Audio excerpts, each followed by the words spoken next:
Welcome to Small Biz Life, episode 99, Managing Money with Melissa Thomas.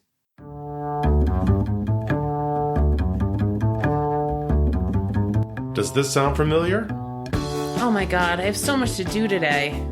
Don't forget to breathe. But I have almost 400 emails in my inbox and 30 phone calls to make. Have you looked into getting a virtual assistant yet? Oh, and I need to schedule all my social media posts. Did you drink anything today? I had coffee. Did you eat today? Did I mention coffee's a bean? This is Small Biz Life.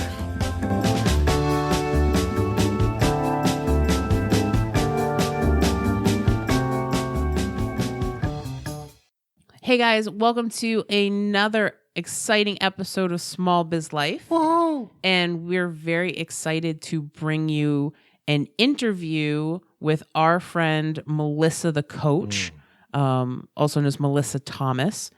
And she is a financial coach, speaker, and a newly published author. Woohoo! Congratulations. And she and her husband paid off $43,000 in consumer debt. And, you know, after doing that, she created this business to help other people do the same.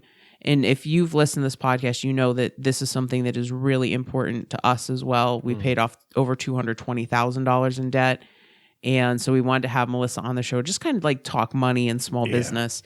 And so we hope you enjoy the interview. Yeah, because really, ultimately, when it comes down to it, for those of you whose budgets are so tight and are trying to start on such a shoestring budget that you can't even put together $20 a month to help finance your website, it's going to be a lot tougher to succeed in any business going forward. It's not impossible, but you're making your life a lot harder. So get in control of your debt will help you get control of your life. Melissa, thank you so much for being here today. Welcome to the show. Can you take a couple minutes and tell us about yourself and your business?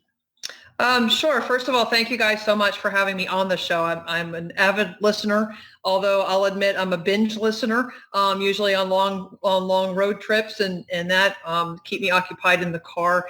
And also while I'm cleaning the house, which is fantastic because it gives me time to, I'll be like, I can listen to 3 podcast episodes and then I'll be done cleaning, and it makes cleaning much more enjoyable to be listening to podcast episodes through the drudgery, so to speak, of keeping up with the house. So I appreciate you guys having me on, and I've followed you guys for a long time and appreciate everything that you do. So I am married. My husband and I have been married for 16 years.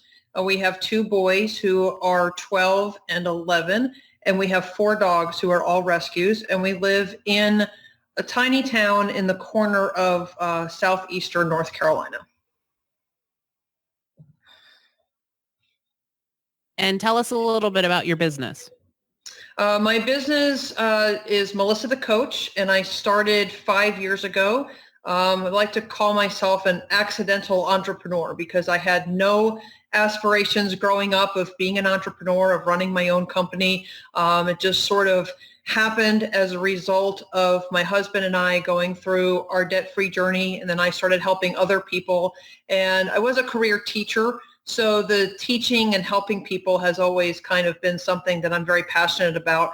And I just had enough people encourage me to start my own business and do this for a living. And that happened 5 years ago and made it through the first 3 years, which is always the hardest part of running a business. But and I've learned a lot over the last 5 years of how to help people and how to run a company.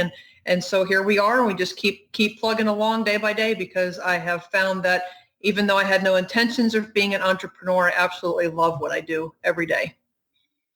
That's awesome. And so that's, you kind of talked about what called you to it, but what keeps you going? What keeps me going is the bulk of my business is private coaching, and I do 1-hour sessions. And at the end of every hour, I always ask my clients if they feel better. And they always take this deep breath and they say, yes, I do. And then they look at me and they go, but I have a lot of work to do. And I go, so I always tell them, I know you're overwhelmed because we cram a lot into an hour. But that's really what keeps me going, is that each person I help And I help people with money management and time management. And each person I help, just making them the resources I can offer for them and the strategies that I can offer for them, that in just 1 hour, they can feel better about the change in direction in which their life is going. That's what really keeps me going and doing what I do. Yeah, no, I think that's neat because, in sort of going over what we do and what we think about in the show, we kind of cover lots of subjects. And for me, really having control over your finances is the leading thing that will help you get to your dreams, whether it's small business, through a career, with your family. Having more money than expenses is ultimately the best way to do that, and so, Kristin and I both think this is a really important thing for people to consider and think about as they go on. Can you think of, some money management challenges that you see with small business owners? What are some of the problems specifically to small business owners that hold them back? One of the things that I see a lot, because I do, just by the nature of my business, end up working with a lot of entrepreneurs because I am an entrepreneur, even though I'm more of a personal finance coach than a business finance coach, but everything sort of intertwines. And one of the things I see a lot is people have an idea to start a business and they go get a loan on the hopes that they're going to earn the money to pay back the loan. And I always joke with people, but it's true, like wishing and hoping is not a financial plan. And so when I started my business, we took a very small loan out of our personal savings so that I could get a website and get some business cards and just get the very basics that I needed to start getting myself out there. And I made the commitment to pay that back within 3 months, which means I really had to hustle and get clients and get things done, or else I was going to close up shop. And some people say, wow, 3 months, you didn't give yourself a whole lot of time. And I said, no, but I knew I had to put myself in that position in order to make it happen, because it's too easy, especially when you're taking a loan from yourself. It's too easy to just not pay it back and just let it go. And so I built my business on what is known as bootstrapping. I didn't buy anything unless I had the money to go get it. And did it mean that, my business didn't grow as fast or as rapidly as other people? Yes. But did it mean that my business grew organically? Yes. And that to me has been the most important, that I had that organic growth and a slow and steady growth over time, instead of growing super fast and then crashing and having to rebuild like I've seen a lot of other entrepreneurs do. Yeah, and I think that being, in the position that you're in where you don't have any debt, you don't have to rush. Correct. So I think a lot of people, they feel like that cash crunch, like I need to make extra money to pay the bills. And they make some really stupid decisions sometimes, because they've got to get that revenue in. I see that a lot in my CPA firm, and trying to get people to kind of take a step back and breathe a little bit and say it will come, but Yes. You've got to give it some time. Yes, I agree with that, because I see a lot of the I don't know if there's a real word for it, but I call it like panic tactics to try to get clients and and people offering steep discounts on services because they need the money, not because they're just trying to give a discount. And, all these things because they've got to get clients in the door. We are very blessed in that the only debt we have is our mortgage. And we were not, I started my business in 2012 and we became debt-free in 2013. So there was also that motivation that there was no personal money to fill in a gap if I didn't have the money in my business. But we also are blessed in the fact that I don't need the income from my business to put food on our table or pay the light bill or, do anything. And, I wouldn't have started my business had we not gone through the process of becoming debt-free.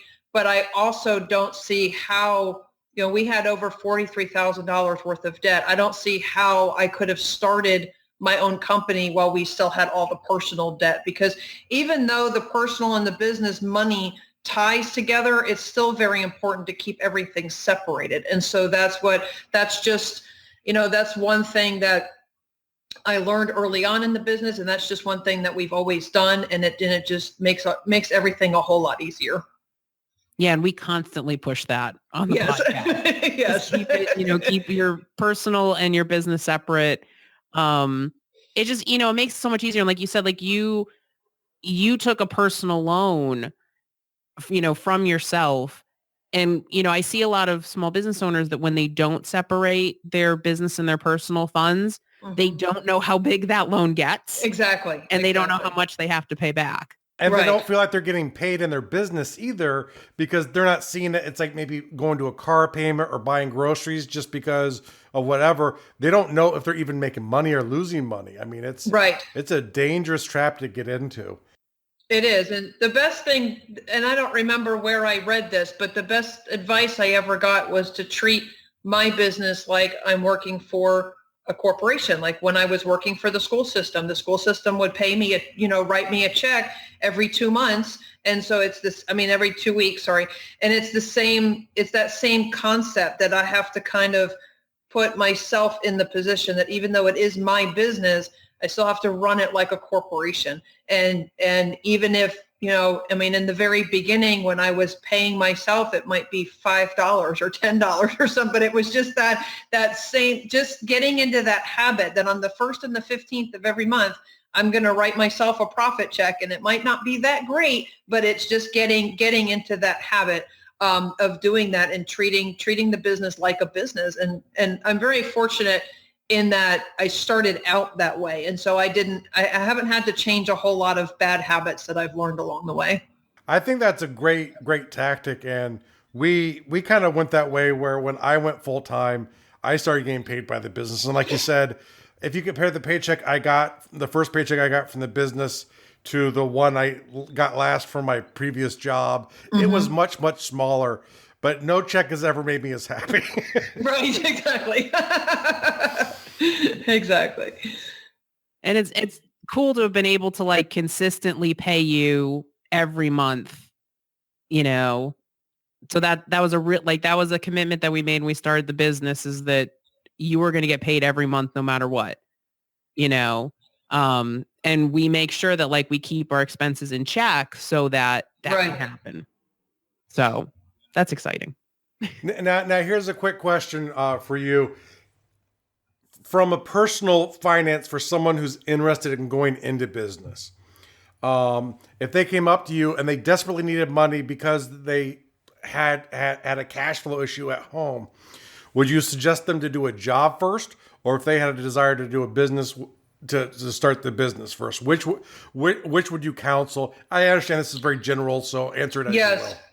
Well, if they're in a real crisis, I always suggest a job first, because dealing with money is such an emotional issue. It's not just about the numbers. And if you're in a crisis, you want to make sure that you can at least have the consistency of getting paid once a month or twice a month. And even if it's delivering pizzas or doing a job that you don't want to do, the one thing I have learned is that money is a tool. So I have had many clients that they're in a job that they don't like, but they want to switch jobs, but they can't switch jobs because they have too much debt. And they're just like in this cycle that, I can't take a job where I make $20,000 less a year because I have all this debt I have to pay off. So what I do is I help them with their mindset in that. So a lot of what I do is mindset coaching and the emotions around money and why people treat money the way they do. And I just said to this person, I said, well, what if you stayed in your current job, but you looked at that paycheck as a tool to get you out of it one day, instead of just, drudging into work every day and dreading having to go into work every day. They were like, well, I could probably do that. And it took them about 2 weeks, but they said, I still don't look forward to going to work every day, but I sort of do. Like they didn't hate their job, but they didn't love it either. But because they knew they were working for a greater purpose other than just going to work to pay off the debt, but that they were going to work to get the paycheck to pay off the debt so they could move into something that they love doing. Yeah, and I think that's the mindset that Jeff got to towards the end of his, which I wish I had earlier journey. Right. Yep. But I think that really helped a lot, especially in his ability to do stuff after work. Yes. Because he didn't spend so much emotional energy at work because he'd gotten to that mindset that, hey, this is just a tool to get me out of this job. Right. Right.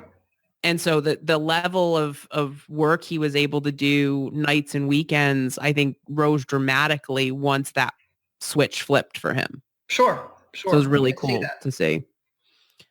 So a lot of small business owners, they have very irregular income. Mm-hmm. So what type of strategies do you recommend for them? Because it's really hard to manage budgets when you have such an irregular income. It is. So the strategy that I always teach, because it's all I know, is the Dave Ramsey irregular budget form, which is basically a priority list. And basically what we do is, over a period of time, you'll kind of get the minimum amount of money that you would earn every month. And so we budget off the minimum. And then we use the irregular budget form to say, okay, if I make, let's say, for example, if I make a minimum of $500 every month, then I'm going to budget my business expenses out of that. And maybe I can add in some more business expenses. So, in the beginning, you're doing everything yourself. But then over time, maybe you can, purchase a program that automates scheduling, like, and automates things so that you're not having to do all those things yourself, which takes time away from the time you could be out making money, but you can't pay for those services if you don't have income coming in. So once you get the income coming in, and we have like a kind of a general rule, a general guideline to follow, then we can look and say, okay, but what happens if you make $700? What are you doing with that extra $200? And we basically prioritize where that money needs to go. And the irregular budget form is just a priority list that says, when I get an extra $200, the first thing I'm going to spend money on is X, and the second thing is X, and the third thing is this. And then you go down the list until you run out of money, and then you're done. And then maybe the following month or the following paycheck, the things that you didn't get to the first time get rolled over into the other. So the best example I can give for this is that I outsource my website, a lot of my website stuff, especially stuff that has to do with coding and changing my banners and the graphics and all that. And I give my website person a budget and a priority list. And she works through the list until she runs out of money. And then she says, well, you gave me a list of 10 things and I only got 4 things done until we ran out of money. And so then I know, okay, well then the next time I hire her, number 5 and 6 are going to become number 1 and 2. And then we're going to work from there. So that's sort of the same. And it works for me because then I don't get where I thought what I gave her to do might cost $100 and she's sending me an invoice for $200, because that doesn't work with the budget. Can't just magically make an extra $100 appear. But then it works for her because she knows what she needs to do and how much money she's getting. So it kind of works. And that's just a system that we've developed over the past couple of years. I think, I've only been working with her for about 2 years, I think, because again, in the beginning, I was watching YouTube videos to figure out how to make changes on my website because I didn't have the money to pay somebody to do it. So. And I think, a lot of business owners start that way. One thing that we've done with irregular income in the business is we've actually set like, okay, this is going to be the salary. Mm-hmm. And then every 6 months we review to say, okay, if our income has gone up and is consistently gone up, then we can increase that salary. But until we have that meeting, that extra cash stays in the business, either in the checking account or the business savings account. And then, we determine every 6 months whether or not the salary needs to change. Yep. That's a great strategy. Yep. But that kind of helps level things out. So that way you're not, oh, okay, we had a really good month, so I'm going to take a $5,000 paycheck. Right. But oh crap, next month really is terrible. And now I've got to pay back $3,000 of that so that we can actually pay expenses. Right. Exactly. So that's kind of helped level things out in our businesses when income is irregular. Yeah, I know, because the big fear is you forget about that tool that you got a special deal on if you bought annually or quarterly. And then all of a sudden it comes up and you just get smacked really large and you don't have any money. Right. Right. Super important. I experience this a lot, especially in my CPA firm. When I meet with clients and I look over their financials, and I'm brutally honest with all my clients, and my clients who listen to the show know this. Yes. I can't tell you how many times, like, I've said to clients, like, you make too much money to be this broke. Yes. And they tell me that, like, I can't manage money. How do you respond when a client is in that mindset? Well, I'm kind of like you in that I'm tend to be pretty blunt with people as well. And I just look right at them and I say, as long as you think that, that's the way it's always going to be, because that's a mindset issue. That's not that's not a math issue, And so we work on different techniques for, and different things. So that's one of the reasons why I started what I call the change challenge, which is people pay cash for things and they save the change and they put it in a jar.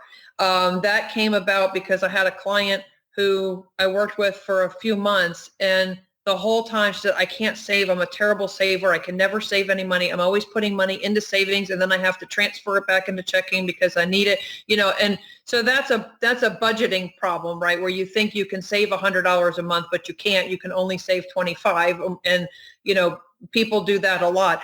But I needed to get her convinced that she could save the money. So I told her to pay cash for her groceries. We should start, a lot of times I start really small with my clients, and we do, there's a reason that the Dave Ramsey program is called baby steps. So we do that across the board. And I say, okay, the first thing I want you to do is pay cash for your groceries. And when you get the quarters, nickels, dimes, and pennies back, put that in a jar and don't touch the jar. Just leave it. And we're going to label it, but we're not going to label it right now. Like, for 2 weeks, I just want you to put the change in the jar and don't touch it. And she said, okay, I think I can do that. So we got that system set up, and she had it, she had it about a quarter of the way full. And I said, okay, now we're going to label that. What is that going to be?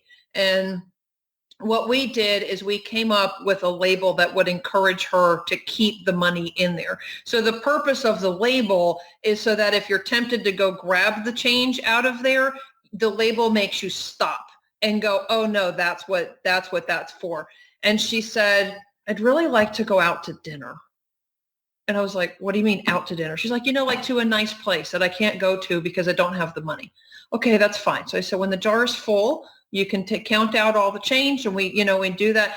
And we started with the change, and then we started with $1 bills, or we added $1 bills, and then we added in $5 bills, and then we added in 10, and so we, like, every time, and I told her not every time you get a $10 bill, but maybe like every other time or something, because she had a really, really tight budget. So she couldn't just be putting $10 bills in there all the time. But what happened was, over a period of time, she got to the point where we knew she could save. And that first month that she did it, I think she saved like $20 just in loose change in the jar. So then the next month, I said, well, now you can take $20 off the top of your paycheck and put it in your savings account in the bank, and you don't need to touch it because you can save $20. And then we started the process all over again. And again, it takes time. Like I always tell my clients, I'm going to tell you things and you're going to be like, oh, that sounds so easy. But I'm 7 years into this process, so like I just say things very off the cuff, but I mean, this was a long process that she went through, but she eventually got to the point where she's like, I can save the money. But we started out with quarters, nickels, dimes, and pennies. And then and then she was able to transfer to some larger amounts as she got her budget together and as she got some debts paid off. And, I'll tell you, like, we've been doing the zero-based budgeting, I think, since 2007. So I think it's been about 10 years. Mm-hmm. And we still have to move money around. Yeah. Okay, we're not going to spend that much money on the cats, but okay, we're buying extra beef because it's a really good, so we're like making these decisions. So even after 10 years, it's still not perfect, and it's never going to be perfect. Now I got a in all honesty, probably a very unfair question, but you piqued my curiosity, which is always dangerous. And if you have no idea, it's fine. Just let me know. But do Okay. you know the average, like, amount of money that you can save in a mason jar? Like, if you just filled it up with just change, do you have any idea, like, about what the average of that would be? I have no idea. I'm wondering. I don't know either, but considering that I have a mason jar that's about half full, now I'm intrigued to try that. So, yeah. So, Because, I mean, it sounds like a lot of what you do is you try and create habits in people and build their yes, confidence, yes, which is a hugely valuable thing, really, ultimately long term, because you can get to these things on your own sometimes. But, especially with savings, I've heard so many people who say, I can't save. Or the worst one that drives me a little crazy is the people who can't control their spending. yes. What would you say what are some ways people can do to help control their spending? Well, I'm going to tell you the technique that Dave Ramsey teaches, but it's the same technique that I personally use today, and it's as simple as the envelope system. And even 7 years into the process, I don't go into Costco or Target or the pet store without cash in hand, because you learn over the years to identify your trigger stores, right? Barnes and Noble is another one for me, or any bookstore for that matter. If I go into Barnes and Noble to buy one book, I bring in the cash I need for that one book, because if I don't, because especially now, because we're at the point where, because we are debt free, we live well below our means. So it's not a big deal for me to go into Barnes and Noble to buy one book and pick up 5. We're not going to be able to not pay the light bill because I bought extra books, but there we had a plan for that money, and so if I have a book budget, which my husband and I both do, because we both read a lot. But it's using that envelope system, because the envelope system forces you to only buy what you have the money for.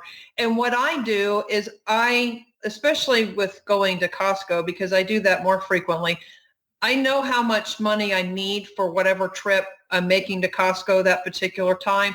And so I'll go to the ATM right before I go to Costco. So I'm not walking around with hundreds of dollars in my wallet at all times. And then when I go in to the store, I leave my debit card in the car, and I make sure to lock the car. And of course, the debit card's not laying out on the seat somewhere, it's hidden in the car. But that prevents me from doing I walked in with $200 and the bill was $250, and I pay cash of $200 and swipe my card for $50, which people do that all the time, right? They're just like, oh, oops, I overspent, And so in order to prevent that, the envelope system really is the key. And then just avoiding the trigger stores. I mean, we for a long time, I was in the habit of, every time I went to get gas at our local gas station, I would go inside and pay cash, which was awesome, but I was also picking up a bottle of water and a candy, and it just became habit for me to do that. And so I would say, okay, well, I wanted to put $20 of gas in, but here's the water and here's the candy, and then whatever the leftover is, that's how much gas I want to put in the car. And over time, I realized that just became habit. So I just ended up going to a different gas station, and just breaking that habit. And that's a lot of what I've learned from my experience, but also people tell me that all the time. They're like, oh yeah, like every time I go to the drive-through, I always get, the meal and the sides and the drink. And it's just habit for me to say, I want a number 4 or a number 5 or whatever the meal is, instead of me saying to them, when you go there, just get one thing. Like, you don't need all the extra stuff, because that will help you. Because a lot of what I do is I don't tell people how to spend their money. So if people say to me, I go to the drive-through 4 days a week, I'm like, great, that's fine. You want to continue that, then, but we're just not spending $10 every time we go. We might eat something in the car, and then when we get home, eat something else, just to try to break the habit and stay within the budget that people set for themselves. Yeah, no, I think that's a great piece of advice that everyone should listen to. And there's this thing that has been talked about David Bach, I think, was the guy who came up with the latte factor, and pretty much everyone in personal finance has talked about it since then. But I think the thing people don't realize is the latte factor is not always lattes. And it's the soda and or water and whatever from the gas station, plus the latte, plus this, plus that. And I think most people who don't control their budgets, the one simple thing they could start doing right today is control that spending, because it's probably thousands of dollars a year they don't even know about, maybe even more. So that's correct. Yeah, the number one thing I always tell my clients is pay attention. Yeah. Because that's the biggest reason for overspending, is that you're just not paying attention to what you're doing. And, it can be as simple as when you go to the grocery store, take a little pad of paper and a pen with you and write down what you're spending as you're pulling the items off the shelf, so that you're kind of helping to stay in budget. And just being aware of we talk a lot in coaching about the triggers, like we have emotional triggers. And, Dave Ramsey tells a great story about this lady who she and her husband were divorced. And every time she dropped the kid off to go spend the weekend with her husband, she went to the store and bought a new pair of shoes. And it just became habit. So she had hundreds and hundreds and hundreds of pairs of shoes in her closet, some of which she had never worn before, but it was just this automatic. And that was just a trigger for her, that every time, because it was an emotional thing. And she, people get caught up in this, well, I had something bad happen to me, so I deserve to go spend money on this. No, if it's not in the budget, you don't deserve to do that. And so, that's because that's making the problem worse, not helping the situation. Yeah, and I see that a lot, that when I'm digging in with my clients on why they're overspending, and typically that arises because they can't make their tax payments. Yes. And not to get into that. Like, did you make your estimates? No, I'm broke. Okay, no, you really shouldn't be broke. No, yeah. So, we get into that, and a lot of times there's an emotional issue that they're not dealing with that is causing them to overspend.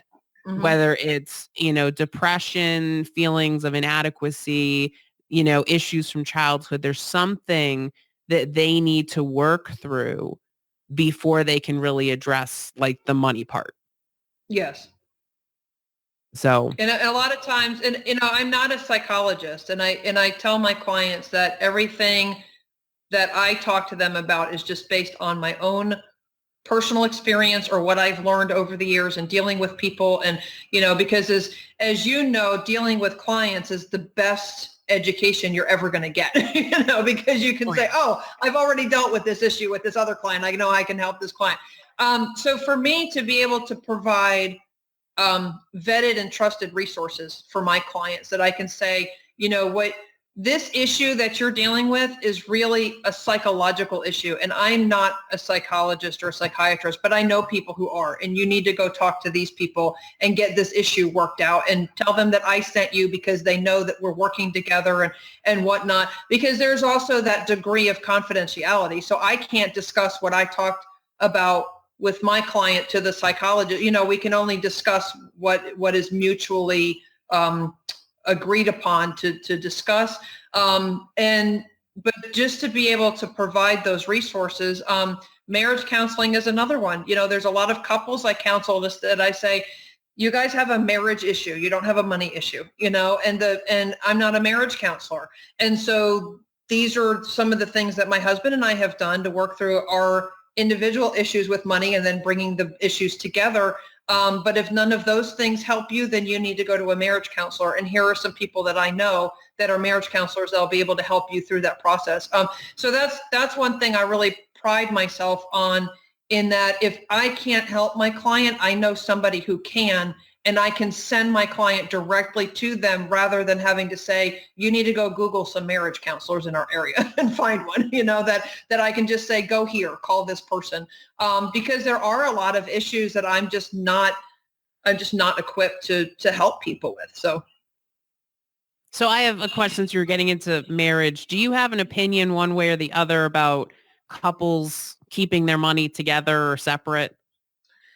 My opinion is that has actually changed over the years because, the Dave Ramsey um, uh, teaching, I guess, on this issue is that everything should go in the same pot, and that's great, but it doesn't work for everybody. And it doesn't work there's actually a lot of couples that it doesn't work for. My husband and I still have separate checking accounts because that's how we started. And because my husband wasn't on board with us going through FPU in the beginning. So I basically said to him, okay, well, I'm going to give you an allotment of money in your own checking account, and that's yours till the end of the month. And you can't spend it all because then I'm going to tell you there's no money left, and luckily for me, my husband is very frugal to begin. Like that doesn't work if my husband is just blowing money all over the place, but that's what worked for us.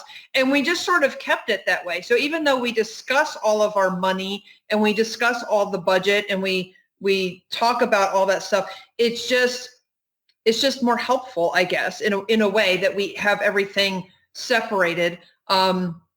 Instead of everything always being in one, like we have a joint checking account, but then I have a checking account and he has a checking account. We have savings accounts, but I have access to everything and he has access to everything. So it's not like we're trying to hide anything. It's just a matter of convenience that it's just easier that way.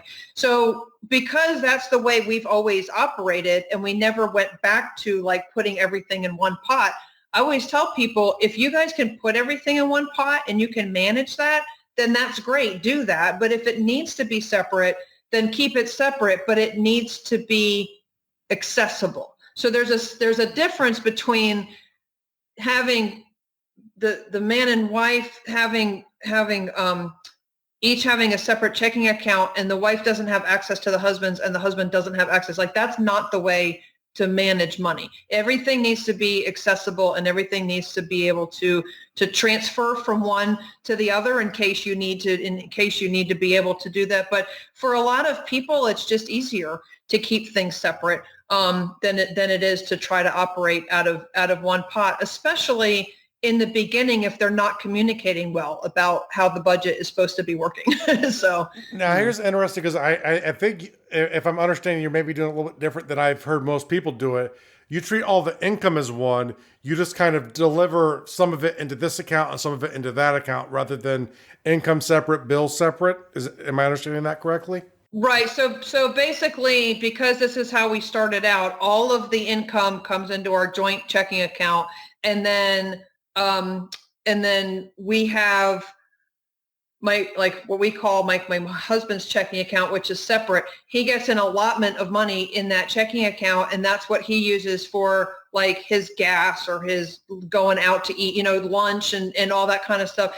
And a lot of that had to do with the psychology of the money, right? Because my husband, I was a former teacher and my husband was active duty in the Marine Corps. So we always had this scarcity mindset with money, So in order to kind of help us to overcome that, we got into this using the separate account so that my husband could look at his account and go, oh, I know that's how much money I have, rather than look at the joint account, see all the money in there and go, but I'm not sure if that's actually the amount of money I have or if we need that money for other things. Because even though we did the budget together, right, it's hard. I mean, we have, I don't know, like 20 different line items. It's hard to keep track of everything. So, so that's how that's, like I said, that's how we started. And so that's how we just continued because it's what works. And, but like I said, there's the difference between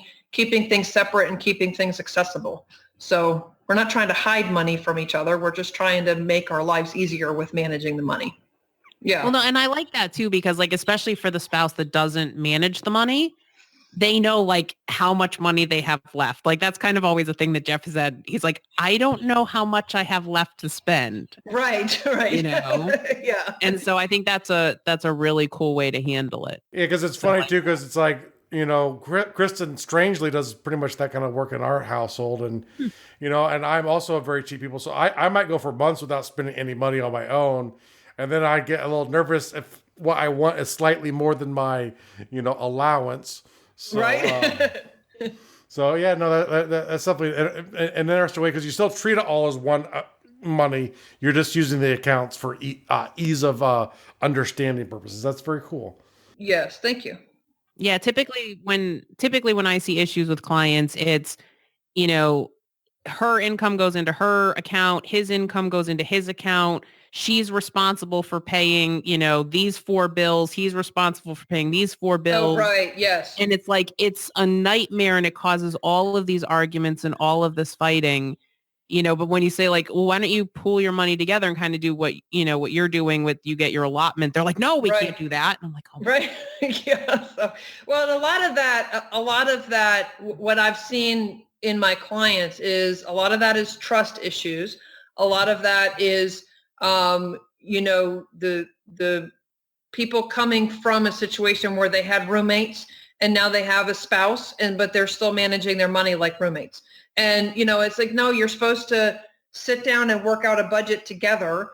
And then, so, my husband and I sit down and we work out a budget together. And then the line items that are his, basically all that money is what goes into his checking account. And then that way, and it's just it just makes everything easier because then, we don't run into the problem where if he wants to go to Lowe's and buy something, he doesn't have to call me and say, how much money did we roll over from the Lowe's line item from last month into this month and blah, blah, blah. He just can look at his online statement and go, oh, I have this much money in my account. I can go spend it. And if I need more than what's in there, then we can have a budget meeting and we can discuss it. And now, again, because we're 7 years into our process, a lot of our budget meetings are text messages like, hey, I need money for this and I'm going to transfer money from here to there and all this. And, but there's over money. There's no, I can buy a concert ticket or I can buy a new pair of Doc Martens and my husband doesn't go, oh my God, what did you do? You're spending all our money,